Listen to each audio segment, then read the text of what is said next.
अस्सलाम वालेकुम। आज राइट टू इंफॉर्मेशन एक्ट 2005 का वीडियो 4 होगा। मैंने लास्ट वीडियो में कहा था कि हम उसी में सारा एक्ट जो है ख़त्म करेंगे, बट टाइम की कमी की वजह से वो हो नहीं पाया, तो मैंने इसका जो है 4th वीडियो भी आज बना दिया। तो चलिए स्टार्ट करते हैं। लास्ट वीडियो में आपको याद होगा हमने टाइम फ्रेम ऑफ आरटीआई जो है वो पढ़ा था। तो आज हम इस में जो है कंटिन्यू करेंगे इस चैप्टर जो है हमारा जो था आई गेस 5, यस, चैप्टर 5 जो था हमारा, उसको कंटिन्यू करते हुए हम पढ़ेंगे पेनल्टीज।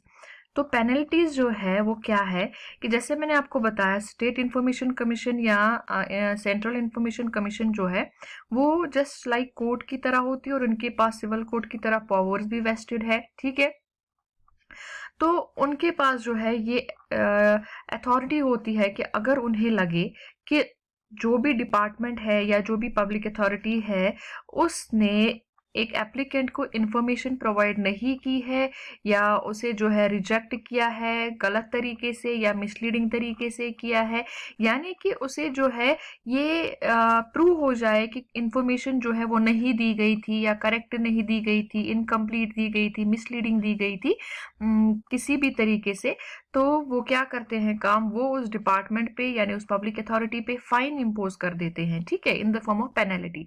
और वो फाइन क्या होता है कि 250 रुपीज ईच डे के हिसाब से फाइन इम्पोज किया जाता है उस डिपार्टमेंट पे। अब आप कहेंगे कि ईच डे कहां से स्टार्ट होता है? जहां से एप्लीकेशन उन्होंने रिसीव की थी या जिस डेट से, अगर उन्होंने एप्लीकेशन रिसीव की लेकिन इंफॉर्मेशन नहीं दी, तो उसी डेट से जो है उनको ईच डे 250 रुपीज के हिसाब से टैक्स लगे, आई मीन पेनल्टी लगेगी। और अगर उन्होंने इंफॉर्मेशन दी और वो गलत हुई, मिसलीडिंग हुई, जिस दिन से उन्होंने वो गलत इंफॉर्मेशन दी उस दिन से स्टार्ट हो जाएंगे दिन काउंट होना, और उस दिन से जो है 250 रुपीज के हिसाब से उनपे जो है पेनल्टी इम्पोज हो जाएगी। ठीक है, तो मैक्सिमम जो ये पेनल्टी है कि कितनी हो जाएगी? अब आप कहेंगे कि साल भर कंटिन्यू रहेगा, नहीं, वैसा नहीं है। मैक्सिमम जो है ये पेनल्टी जो है 25,000 ही हो सकती है, इससे ज्यादा ये पेनल्टी नहीं बढ़ेगी। अब आप दैट मीन्स 250 जो है आपके पास पर डे के हिसाब से, अब आप खुद ही काउंट कीजिए कि 25,000 तक कितने दिन आएंगे, मैक्सिमम उतने दिनों तक ही लग सकती है ये पेनल्टी। ठीक है, तो दैट मीन्स 250 रुपीज के हिसाब से 100 दिन तक जो है मैक्सिमम उन पे जो है किसी डिपार्टमेंट पे पेनल्टी चढ़ेगी। लेकिन उतने तक तो नहीं होगा, जब भी फिर वो बंदा जो है, हमें पता है विद इन 90 डेज ही उसे जो है कमीशन में अपनी एप्लीकेशन मूव करनी है, तो जितने दिन कमीशन जो है फाइनली वर्डिक्ट देगी उतने दिनों तक जो है 250 रुपीज पर डे के हिसाब से उन पे फाइन चढ़ेगा अगर उन्होंने इंफॉर्मेशन नहीं दी या अगर दी होगी और वो मिसलीडिंग या इनकम्प्लीट होगी। ठीक है, तो ये हुआ पेनल्टीज में जो कि इंफॉर्मेशन कमीशन इम्पोज कर सकती है एक डिपार्टमेंट पे। ठीक है, नेक्स्ट चैप्टर लास्ट यानी चैप्टर 6 मिसलेनियस। इसमें क्या कहा जाता है, इसमें सारे रूल्स नहीं पढ़ने। रूल 24 क्या कहता है वो इंपॉर्टेंट है इसमें, कि ये एक्ट जो है ये सारी ऑर्गेनाइजेशंस पे जो है एप्लीकेबल नहीं होता। कुछ ऐसी ऑर्गेनाइजेशंस है जिनको जो है इस एक्ट के अंडर नहीं लाया गया है। जैसे मैंने आपको पहले वीडियो में कहा था कि कौन कौन सी ऑर्गेनाइजेशन इनमें आती है, किस टाइप की ऑर्गेनाइजेशन इस पे आती है, लेकिन उन सभी ऑर्गेनाइजेशंस के अंडर कुछ ऐसी ऑर्गेनाइजेशंस भी आती है जो कि अगर हम डेफिनेशन के हिसाब से जाए वो कवर होती है, लेकिन उन्हें जो है यहाँ पे रूल 24 के अंडर जो है एक्सेप्शन में रखा गया है। वो ऑर्गेनाइजेशंस इस एक्ट के अंडर नहीं आती, यानी उन ऑर्गेनाइजेशन से हम जो है कोई भी इंफॉर्मेशन हासिल नहीं कर सकते हैं आरटीआई एक्ट के अंडर। और वो ऑर्गेनाइजेशंस कौन सी है? इंटेलिजेंस और सिक्योरिटी ऑर्गेनाइजेशंस। ठीक है, अभी हम देखेंगे आगे शेड्यूल 2 में जो है उन ऑर्गेनाइजेशंस के नाम वगैरह भी जो है लिखे गए हैं, वो हम पढ़ेंगे आगे। ठीक, तो शेड्यूल 2 के अंदर जितनी सारी इंटेलिजेंस और सिक्योरिटी ऑर्गेनाइजेशंस आती है, वो सारी ऑर्गेनाइजेशंस से हम इस एक्ट के अंदर कोई इंफॉर्मेशन नहीं ले सकते हैं, और ना ही उन जैसी किसी ऑर्गेनाइजेशन से ले सकते हैं जिसको गवर्नमेंट ने रखा होगा। ठीक है, अब ऐसा तो हमने मान लिया, चलो जी रूल 24 के अंडर कुछ जो इंटेलिजेंस और सिक्योरिटी ऑर्गेनाइजेशंस हैं उनसे हम जो है इंफॉर्मेशन नहीं ले सकते हैं। लेकिन अब अगर इनके पास हम ऐसी इंफॉर्मेशन मांग रहे हैं जिनमें जो है एलिगेशन ऑफ करप्शन हो या ह्यूमन राइट्स वायलेशन इन्वॉल्व हो जाए, तो तब जाके जो है इन ऑर्गेनाइजेशन से भी हम इंफॉर्मेशन बाज़ाबिता ले सकते हैं। लेकिन वो इंफॉर्मेशन जो है वो हमें तभी मिलेगी जब सेंट्रल इंफॉर्मेशन कमीशन जो है वो अप्रूवल देगा, या स्टेट इंफॉर्मेशन कमीशन जो है एज द केस में भी हमें जो है अप्रूवल मिलेगी वहां से कि हाँ जी आप इनसे ले सकते हो। दैट मीन्स ये ऐसे मैं आपको समझाऊंगी कि फॉर एग्जांपल मैंने एक एप्लीकेशन मूव की किसी इंटेलिजेंस एंड सिक्योरिटी ऑर्गेनाइजेशन को, जो कि शेड्यूल 2 के अंडर, जो हम अभी मैं आपको दिखाऊंगी उसके अंडर आती है, और दैट मीन्स वो मुझे वहां से क्लियरली कहेंगे कि हम जी आपको इन्फॉर्मेशन प्रोवाइड नहीं कर सकते।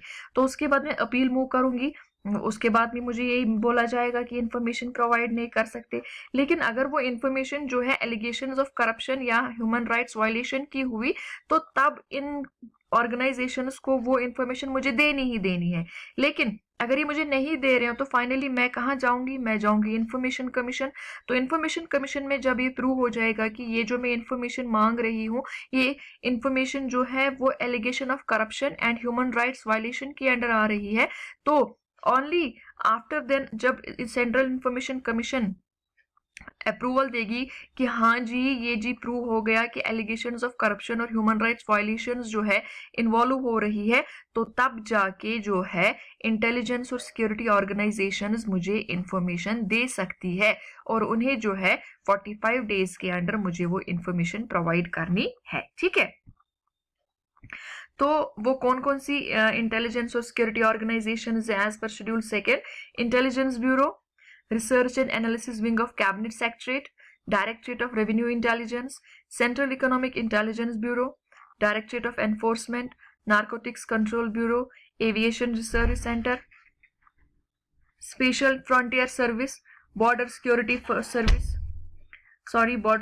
Force, central reserve police force, Indo-Tibetan Border Force, Central Industrial Security Force, National Security Guards, Assam Rifles, Special Service Bureau, Special Branch CID Andaman and Nicobar, the Crime Branch CID CB Dadra and Nagar Haveli, special branch Lakshadweep police. तो ये सारी organisations जो हैं इनसे अगर RTI act 2005 के under information मांगी जाए तो वो नहीं मिल सकती है। लेकिन अब अगर सेंट्रल इंफॉर्मेशन कमीशन के अंडर ये प्रूव हो गया कि ये जो है एलिगेशन ऑफ करप्शन या involvement of violation of human rights इसमें आ रहे हैं, तो तब इनसे हम जो है इंफॉर्मेशन ले सकते हैं। ठीक है, नाउ मैंने आपको पहले वीडियोस में बताया था कि मैं आपको बाद में बताऊंगी कि कितना कॉस्ट है, कितना कॉस्ट जाता है, कैसे क्या तरीका है फी चार्ज करने का, तो वो यहाँ पे आपको मैं बता देती हूँ। जब हम एक एप्लीकेशन मूव करते हैं पीआईओ को, तो उस टाइम पे हमें 10 रुपए का फी जो है वो पे करना पड़ता है अगेंस्ट प्रॉपर रिसीट, जिसे हम जीआर कहते हैं, या डिमांड ड्राफ्ट के थ्रू या बैंकर्स चेक के थ्रू। और वो जो 10 रुपए का फी हम जो है वो किसे पेएबल होता है, accounts officer of that department या accounts officer of that public authority. यानी कि जहां पे वो टू का पोर्शन होता है कि किसे आप फी पे कर रहे हो, वहां पे आपको लिखना है अकाउंट्स ऑफिसर और उस डिपार्टमेंट का नाम। तो कितना फी हमें इनिशियली पे करना पड़ता है, 10 रुपए। वो किस किस तरीके से हम पे कर सकते हैं, प्रॉपर रिसीट होगा यानी जीआर जिसे हम कह सकते हैं, हमारे पास डिमांड ड्राफ्ट हो सकता है, बैंकर्स चेक हो सकती है। ठीक है, तो इस तरीके से आप पहले अपना इनिशियल जो फी है वो सबमिट करेंगे for the obtaining of information. ठीक, लेकिन अब कभी कभार जैसे मैंने आपको पहले भी बताया कि कॉपिंग चार्जेस या जेरोक्सिंग चार्जेस वगैरह इन्वॉल्व होते हैं। देखिए हमें पता है कि आरटीए के अंडर वही इन्फॉर्मेशन मिलती है जो अवेलेबल है। अब अगर ऐसी कोई इन्फॉर्मेशन मांगी गई जिसमें आपको जेरोक्स देना पड़ेगा 100 पेजेस का, तो वो जो 100 पेजेस का जेरोक्स है उसमें जो खर्चा आएगा वो कौन पे करेगा? ऑब्वियसली वो उसी एप्लीकेंट से ही लिया जाएगा, तो उस एप्लीकेंट को ही वो फी पे करना पड़ेगा। और ये मैंने आपको पहले वीडियोस में बताया कि उसे हमें कैसे इंटीमेट करना है कि आपको जी ये फी जो है पे करनी है। ठीक, तो 2 रुपए के हिसाब से अगर आपको कॉपी करना है या क्रिएट करना है पेज, 2 रुपीज के हिसाब से पर पेज, A4 या A3 साइज वाला पेपर। ठीक, अब अगर लार्जर साइज हो तो एक्चुअल चार्ज और cost price of the copy. ठीक, अगर आपको सैंपल्स हो, मॉडल्स हो तो एक्चुअल कॉस्ट और प्राइस। अगर इंस्पेक्शन करना चाहता हो बंदा रिकॉर्ड्स की तो पहले घंटे के लिए कोई फी उसे चार्ज नहीं होगी, और उसके बाद जितने सारे घंटे वो लेगा तो 5 रुपए के हिसाब से पर घंटा उसे जो है फी वसूल की जाएगी। ठीक, अगर उसे इंफॉर्मेशन जो है वो डिस्क या फ्लॉपी में चाहिए तो 50 रुपीज पर डिस्क और पर फ्लॉपी के हिसाब से फी वसूल की जाएगी।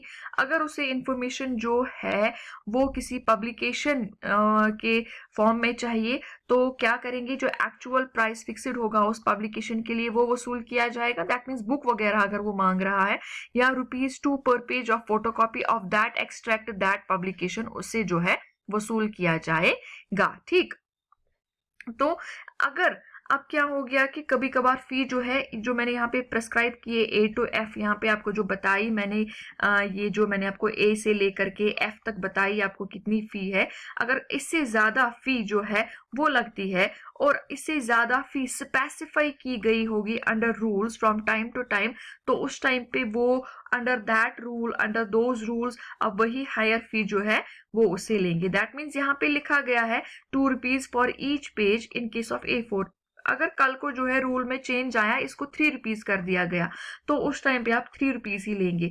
अगर रूल में चेंज कर दिया गया और जो फ्लॉपी है उसको 50 की जगह 60 रख दिया गया, तो उस टाइम पे आप उन्हीं रूल्स के हिसाब से फी जो है चार्ज करेंगे जो उस टाइम पे इन्वोग होंगे। ठीक है, तो जैसे मैंने आपको पहले ही बताया कि अगर आपको फी जो है वो वसूल करना है तो जब आपने एप्लीकेशन रिसीव की और आपको विद इन 30 डेज जवाब देना है, तो एज सुन एज आपको जो है एप्लीकेशन रिसीव होती है, पहले आपको 30 डेज का वेट नहीं करना है।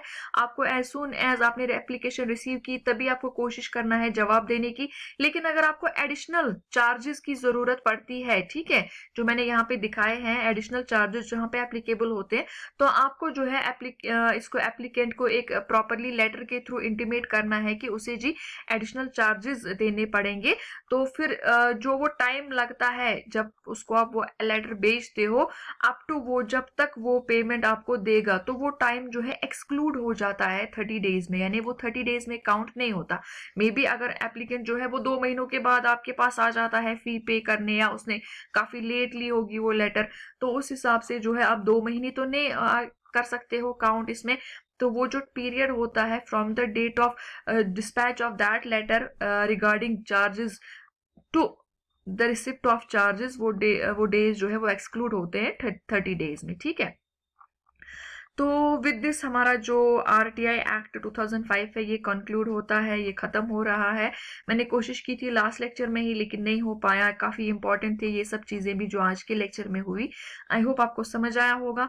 अगर कोई भी आपको क्वायरी होगी आप Facebook page know the service rules पे मुझे डायरेक्टली इनबॉक्स मैसेज कर सकते हैं, या कमेंट सेक्शन में यहाँ भी आप लिख सकते हैं।